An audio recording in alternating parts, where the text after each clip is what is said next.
Renato finally realized that Lapino was a traitor to the cause, and maybe Renato could use that somehow. Renato couldn't quite put his paw on when he'd realized Lapino was working for the Empire. He'd never exactly seen Lapino sending coded messages to the palace, but he was sure. The rabbit had been on too many disastrous missions where he was the only survivor, or where he accidentally missed getting on the boat that went down to the abyss in flames. If Renato could prevent Lapino from getting back to the fleet with all the intelligence he'd probably gathered, it might be worth the trip.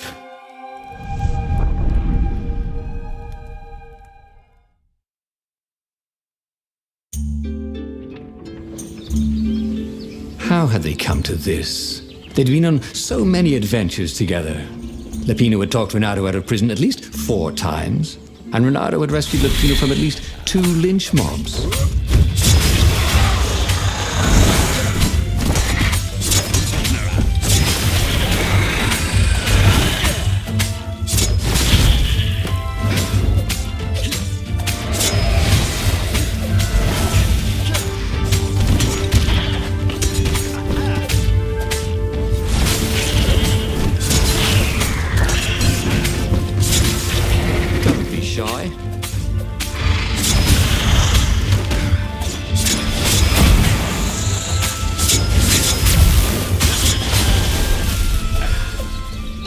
He'd always felt that the rabbit resented him.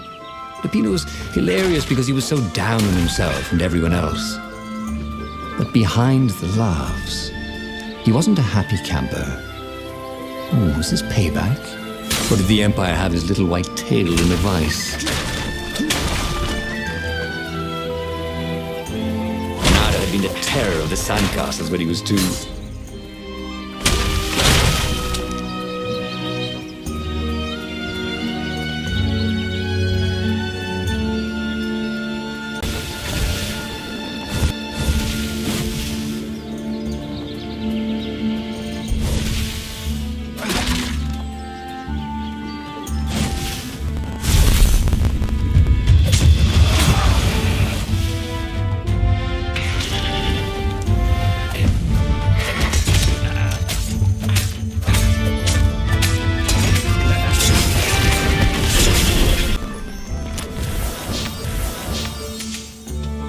His sword food teacher used to say power gems were cheating. Stupid old fart.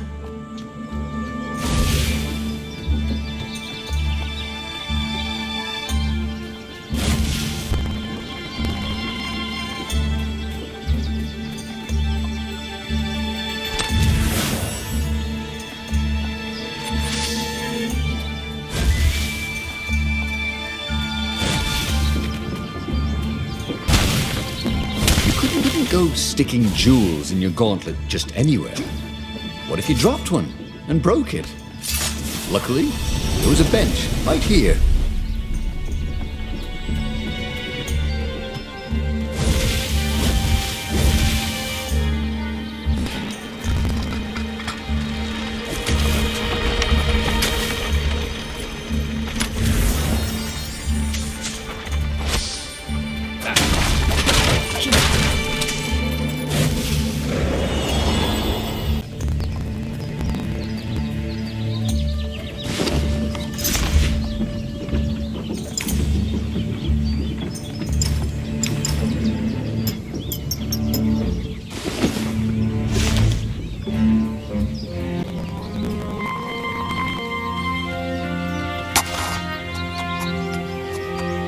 This was way better than being able to shrink down to the size of an ant. What was that all about anyway?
ravens were landing everywhere from dropships.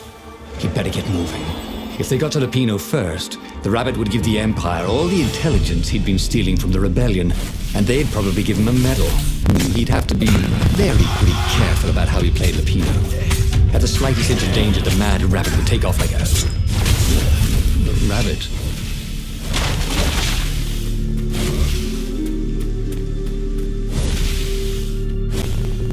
Bloody and exhausted, Renato finally reached Lupino. The rabbit was practicing shuffling his favorite deck. Now that he knew what... Oh, I am! The ravens are coming! Now, I have a plan to kidnap Zenobia. Renato wanted to clap shackles on the rabbit and shout, "You're a traitor, and I'm not falling for it." But if there was one thing Renato was sure of, it was that the core of the Sky Ripper was dangerous mostly to its user. If he could put it in the Emperor's hands, old Lysander III might blow himself and his fleet up with it. Yes, that was it.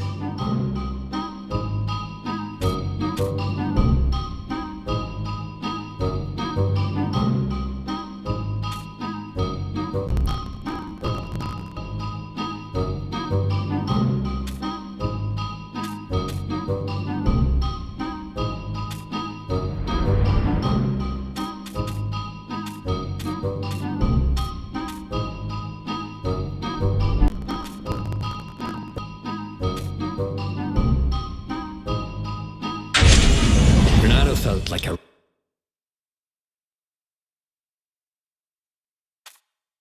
real hero, brave and smart. He took...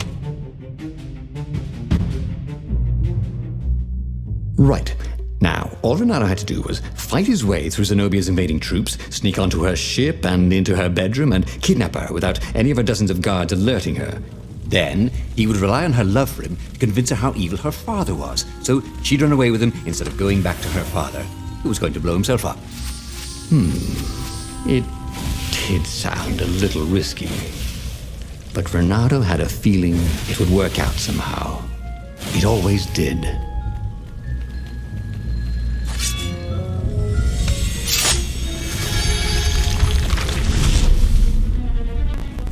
Snack time, boys! Caught the lead, Raven.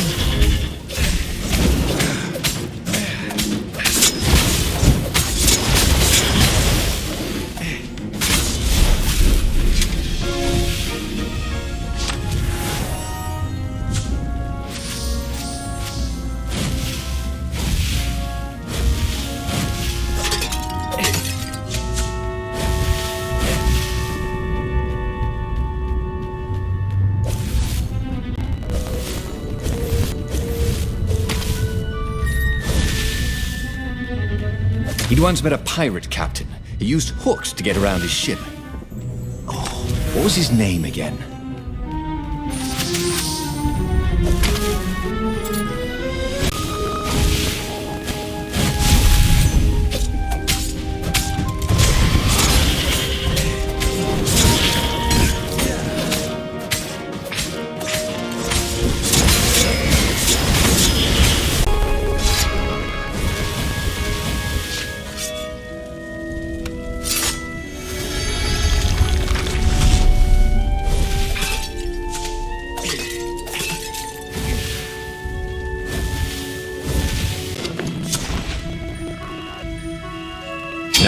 Slice the wings off a fly in the air.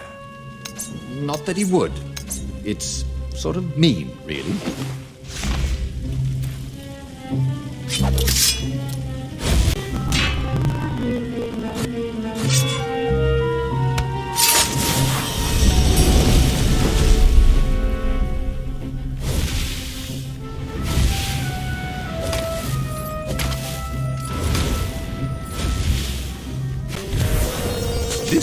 This one contained nothing but unmatched gloves.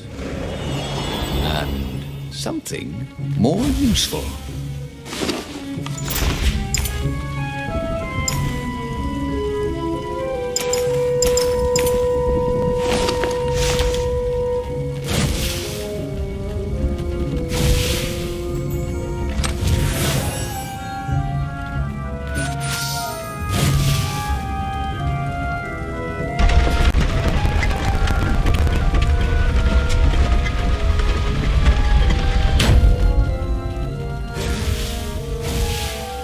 Ice walls only let you through if they knew you were cool.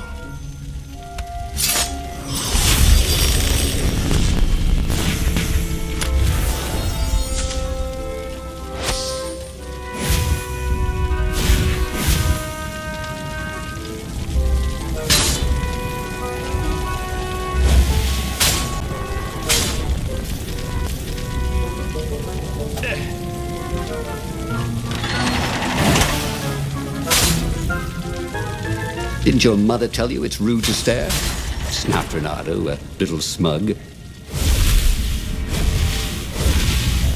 Renato was halfway to Zenobia's encampment when Lupino showed up. He was disheveled and distraught. They jumped us. I barely got away. Oh, they got the core. Oh, it was all going according to Port Renato. Now he just needed Zenobia on his side. Yes, that was even better. The Iblis Stone. Zenobia could get it. And then the Emperor would have to pursue them. Wait.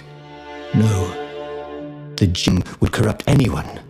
Even her. That's it, he thought. Even Lupino. Even though Lupino was already a traitor. It would turn him against his secret master, the Emperor. He would to make himself Emperor. And the Emperor would have to defend himself with the core. Boom. He was a super genius. Terrible, Renato told the rabbit. If only I had gone for the Iblis Stone. But now it's lost in enemy territory. He handed Lupino a map. It gives the bearer so much power. We can only hope the Emperor never finds it. What was that? Said Lupino.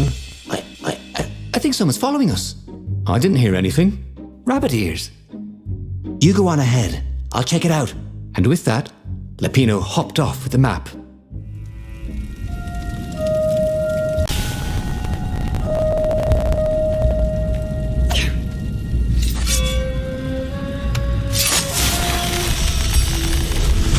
The new pathway made Renato curious.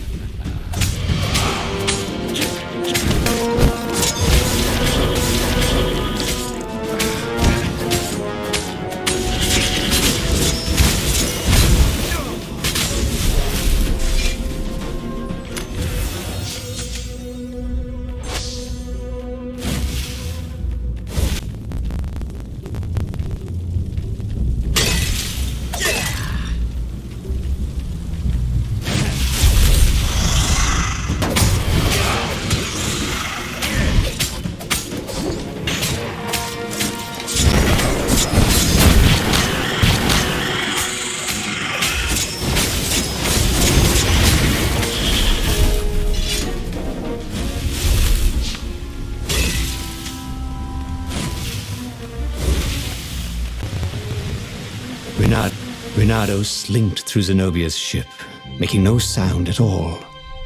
She was curled up on her bed. He'd forgotten how beautiful she was, how sleek, how soft. He tapped her on the shoulder.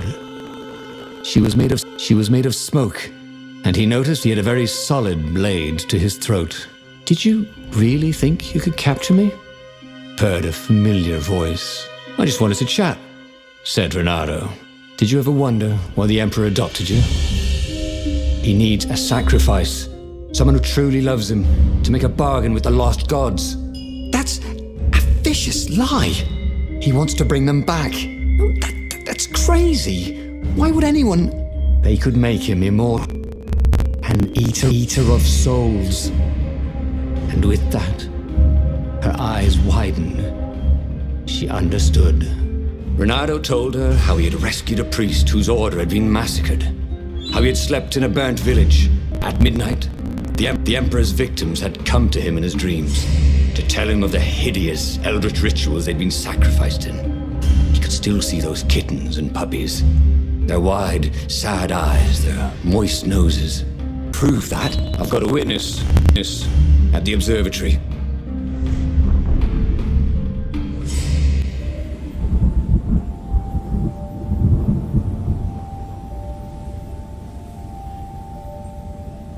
He couldn't, not yet, why he was really here. He didn't want her to be anywhere near the fleet when her father blew himself and Lupino up. So he told her about how the Emperor's obscene rituals had raised ancient artifacts out of the land. How he'd followed the appalling trail of the hideous horrors His Majesty had perpetrated for the sake of immortality. Any of this ring a bell? He said. He told me it was all lies. You've always known when I was lying. I always hated that about you, said Renato. The rebellion had atrocities that the Empire hushed up. Renato had rescued a priest whose order had been massacred for one book. He had slept in a burnt village. Dead kittens and puppies had come to tell him what the Emperor had done to them.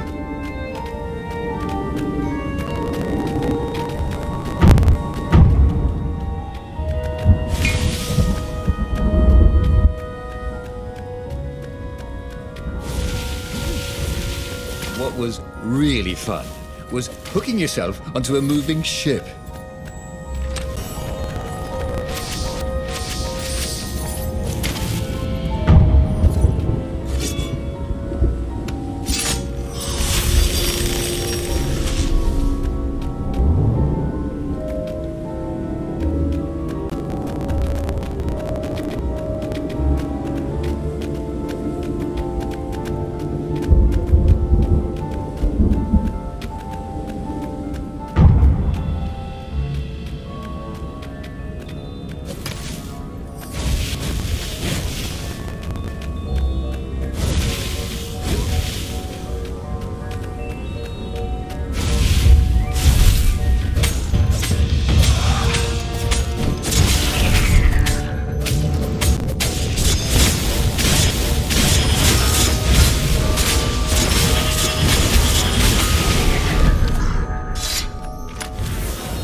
Not everyone knew how to use magical gems.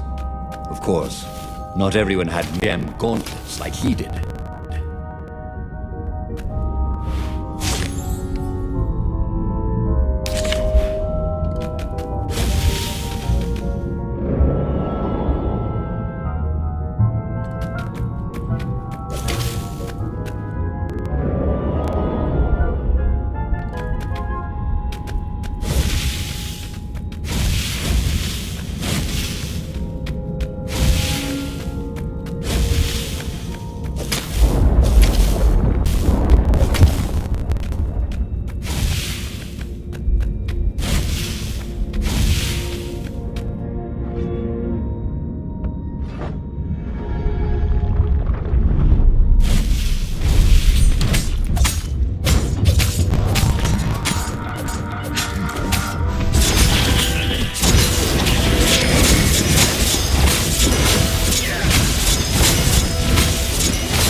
This chest was really...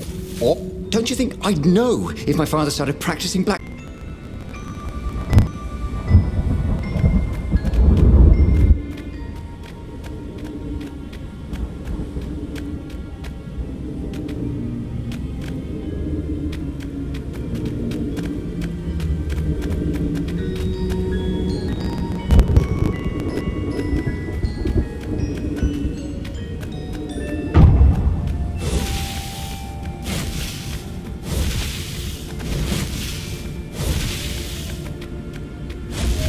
Would be fun to try out that one. And here was a handy workbench.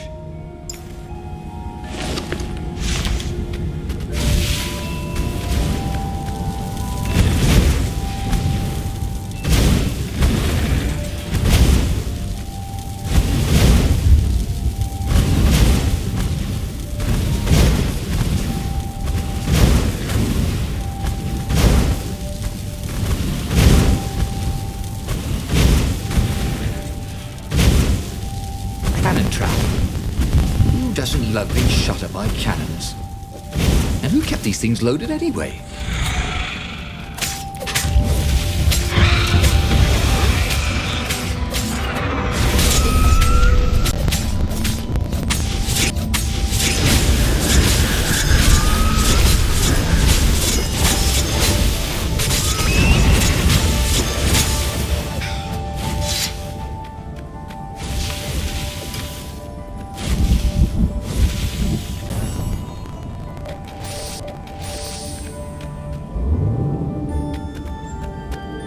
This was much easier than free climbing.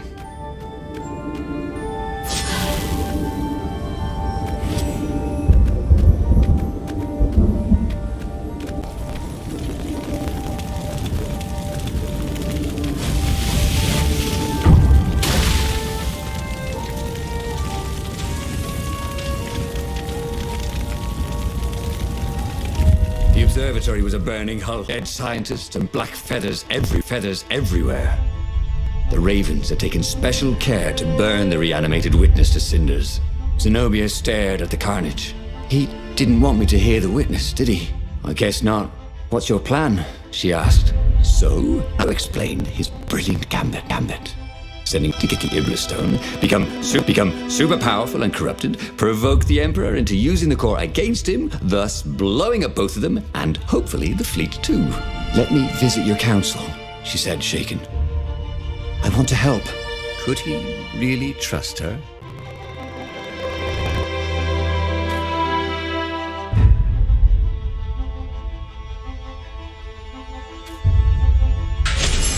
He'd done it.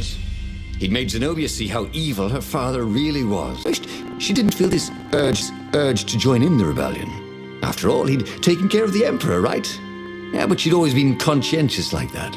She told him she had to go somewhere first. So Renato gave her the location of the secret base, and they agreed to meet in the ruins. He had a very about this.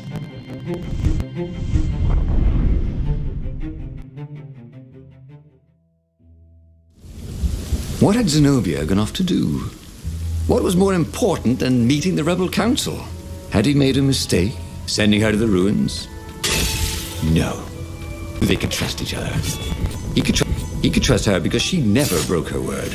And she could trust him because she could see right through him. Well, she'd probably be there well before him. She at least didn't have to fight her way through rainstorms of ravens.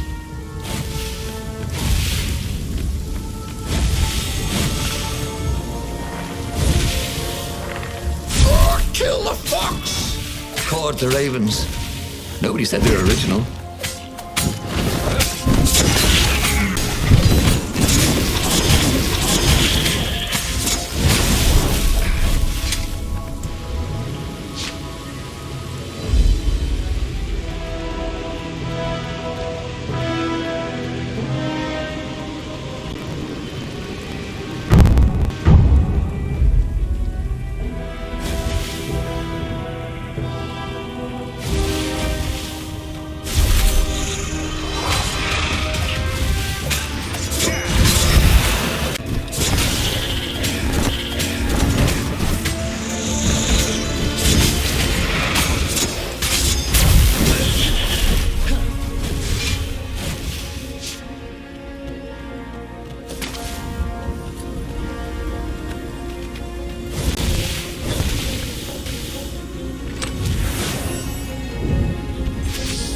Oh, you shouldn't have.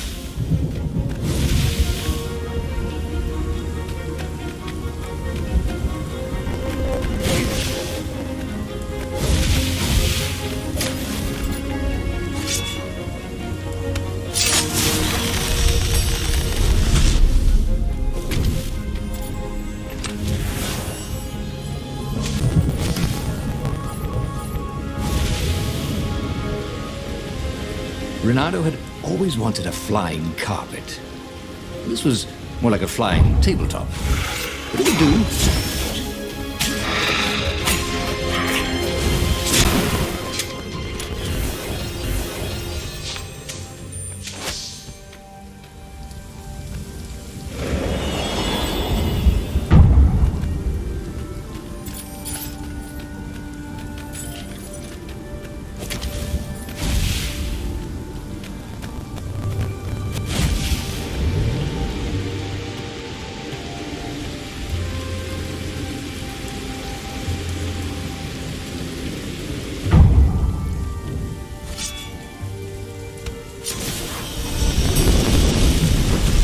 There was a pleasant breeze coming through that door. Had it been closed before?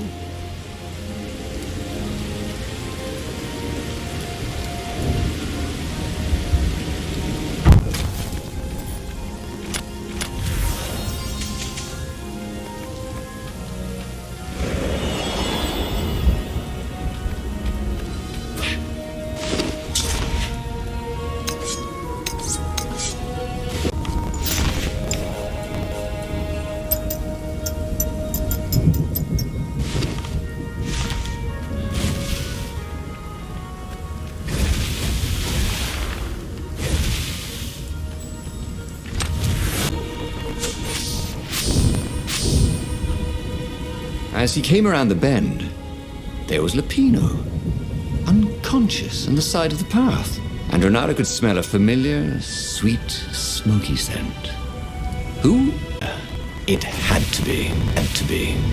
She never used a combat spell when she could use drowsy gas. That meant she had the Iblis Stone. What would it do to her?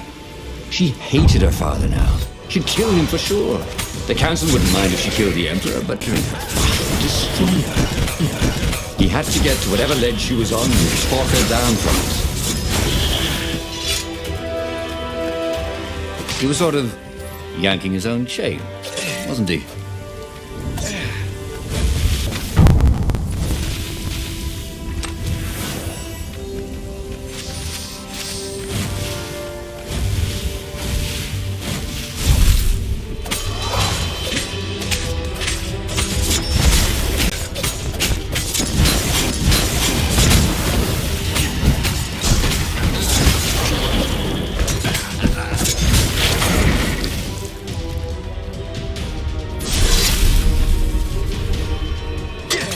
Well, they really needed to redecorate anyway.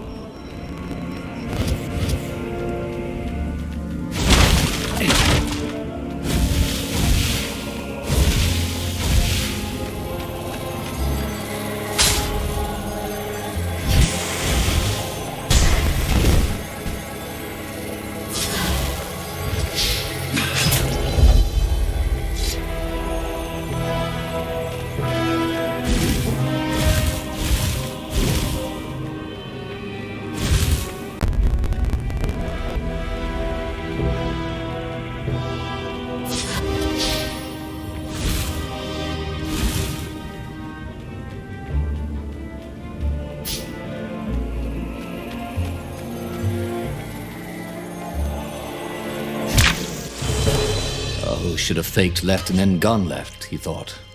And then, he never thought again.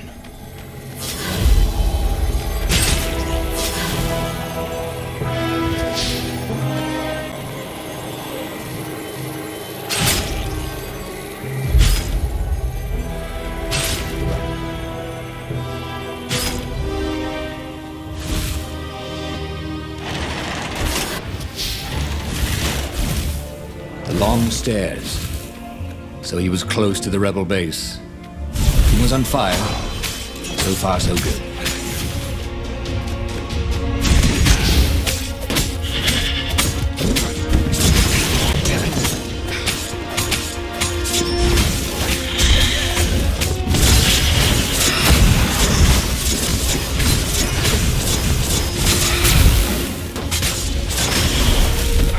Renato felt new powers ready to blossom within him, or something.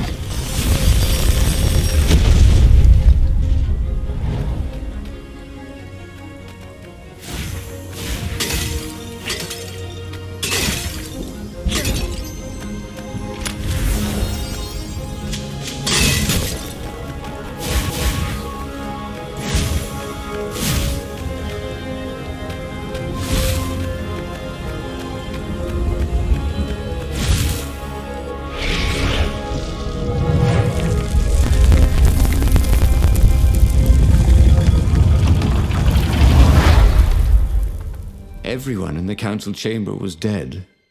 Zenobia stood shivering in the courtyard, drenched in blood. Why? He mad. They started arguing with me. I lost my temper and I wanted their blood. Well, not me. The stone did. Why did you take it from Lupino? I had a plan. You had a stupid plan, she said. I'm going to go kill my father now. No, you can't. You'll just take his place. You'll become worse than him. Get out of my way, or I'll kill you too.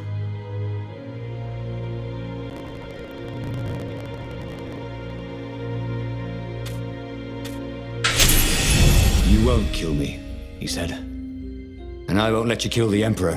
Enraged, she raised the sword. You hate him too?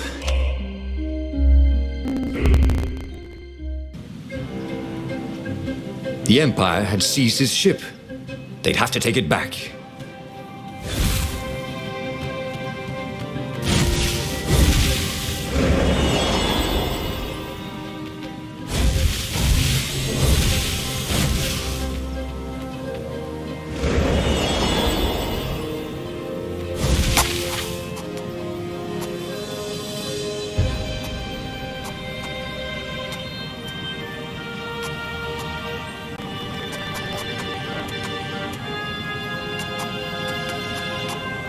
Nice. That could be useful.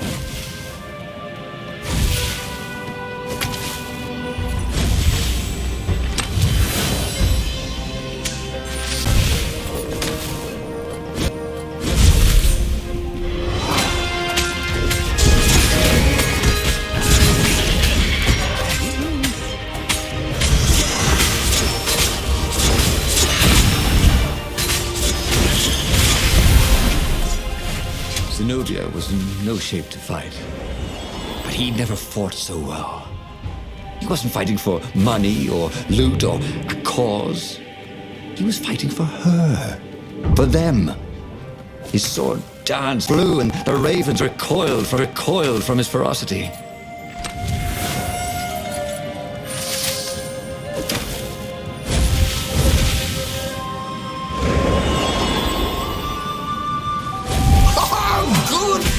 It erupts, said the lead raven.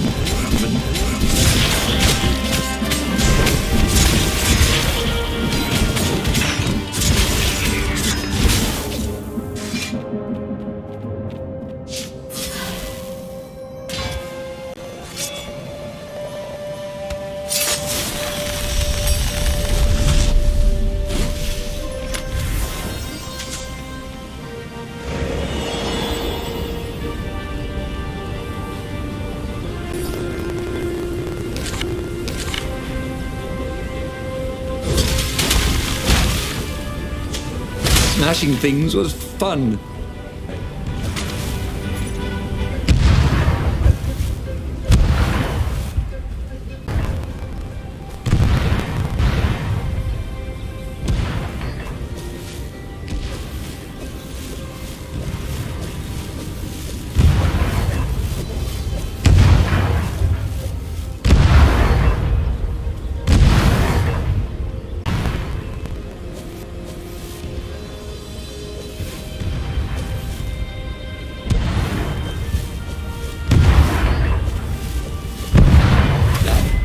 Always a rush.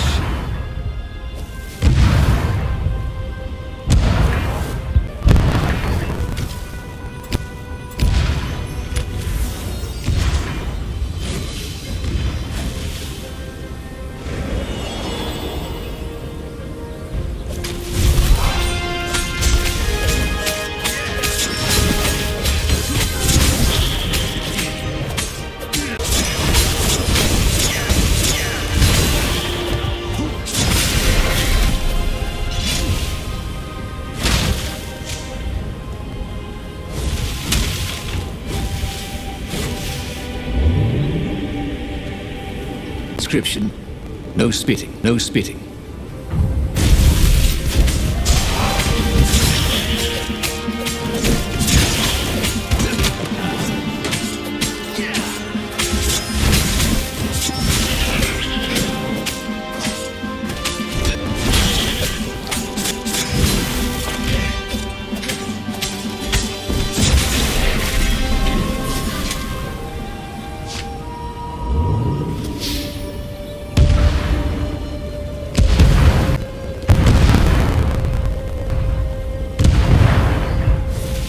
There it was, his beautiful...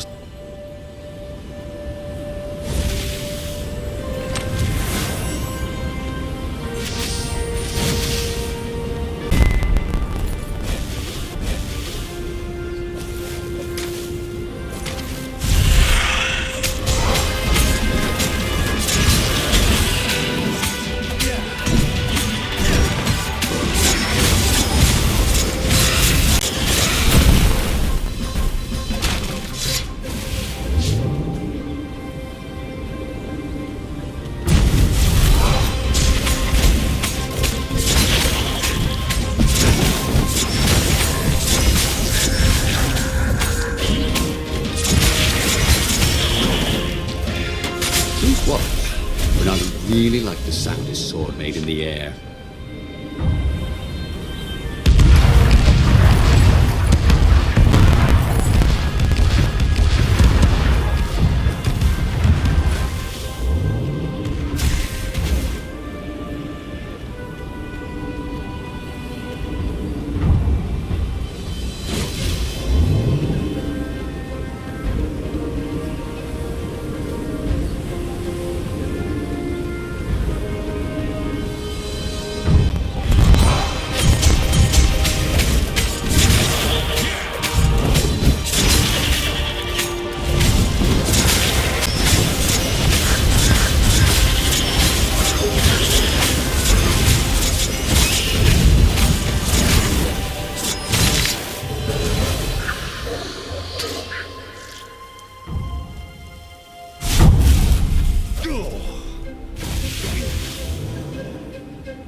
But they did not go unnoticed. Scout ships lifted off, and a long lance of the Imperial flagship. Renato turned downwind to gain speed. The Raven ships could pursue, but they couldn't close. The far speaker croaked, "Return her and live!" "Go sacrifice yourself," yelled Renato. Then you won't have her either. On the flagship, the Emperor was readying some arcane weapon. It couldn't be. It was the core. A devastating beam lanced out of the flagship. Renato zigzagged wildly to keep the Farfair out of it. Now the Raven scout ships were closing the distance, and the beam was getting closer too. Then came a blinding flash, and the air was searingly hot all around him. There was a deafening roar. He could smell burnt oak and burnt feathers and burnt flesh. But when he could hear and see again, they were alive and unhurt, and they were alone in the sky. Zenobia embraced him. They had done it. Through luck and through love, they had won the war. "Avalon, here we come," he said as he held her arms wide in the prow of the boat and let her feel its speed. "Maybe the real Avalon is where we're together," she said. And so, after a bit of an argument, Renato and Zenobia went to one of the two Avalons. The one shrouded in mists, or the one in their hearts. But which one they went to, I'll never tell. He'd done it. He'd forged his own destiny. Well, he hadn't actually done it, but he knew what he would do. Renato smiled at the book. He practically wanted to kiss it. The kid's sacrifice hadn't been in vain. He'd saved the book and saved the world. Renato owed him and his mother so much. Renato lowered the mainsail and let the Farfarer shoot forward in the breeze. Second star to the right, and straight on till morning. This time, he would win.